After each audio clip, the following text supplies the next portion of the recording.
Since the Fukushima nuclear disaster first began back in March of 2011, there have been near daily updates on the condition of that stricken plant.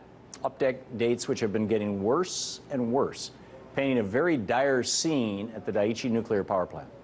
From the moment the earthquake and the tsunami devastated the plant, officials have been struggling to contain the levels of radioactive waste, fuel, and cooling water.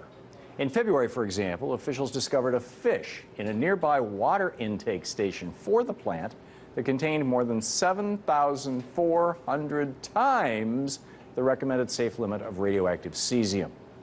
And now, officials are concerned that because of all the leaks, power outages, and glitches that have occurred, the Daiichi nuclear power plant could begin to break apart and cause an even worse nuclear disaster when the decades-long cleanup process finally begins.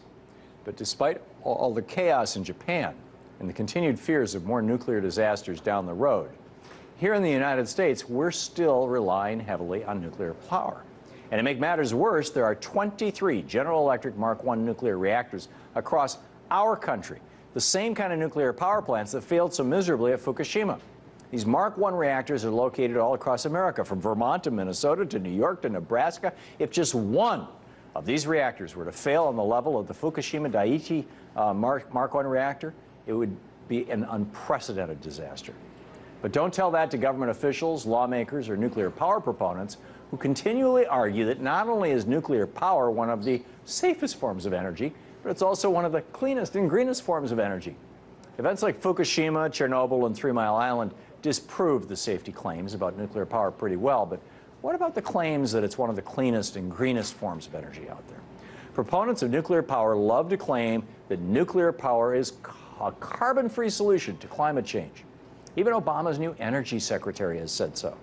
Nuclear power lobbyists claim that the production of energy via nuclear power doesn't emit any CO2, and as a result, it's one of the cleanest forms of energy out there.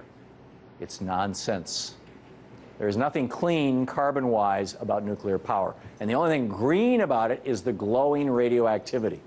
When nuclear power advocates argue that it's a carbon-free form of energy, they're failing to realize that whenever a power plant is built, whether it's a solar plant, a wind plant, or a nuclear plant, there's always CO2 emitted. You're making the stuff that makes the plant. Every form of energy production produces some amount of carbon dioxide. In order to accurately calculate just how much CO2 is produced from the power plant, you have to look at the entire life cycle of the plant as well as the production of the raw materials that produce the energy that it produces. With nuclear power, for example, that means looking at the construction of the plant, the operation of the plant, the maintenance and refurbishing efforts, and the decommissioning and dismantling of the plant's nuclear reactor. And you must look at the nuclear fuel used and the process for mining, refining, and transporting it. Jan Wilhelm Storm van Leeuwen and Philip Smith, nuclear energy consultants at C-Data Consultancy in the Netherlands, carried out life cycle analyses of nuclear power plants and found on average they produce anywhere from 90 to 140 grams of CO2 per kilowatt hour of electricity.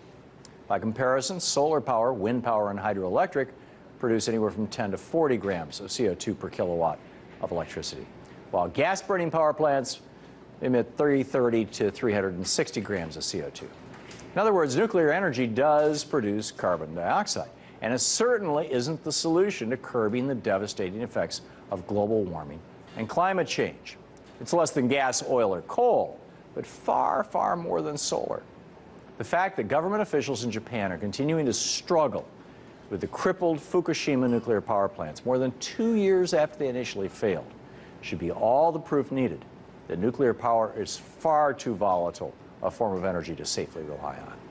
All the myths about nuclear power have been debunked. It's time to shut down reactors and put an end to nuclear power worldwide. And let's start that process right now, right here in the U.S. No nukes.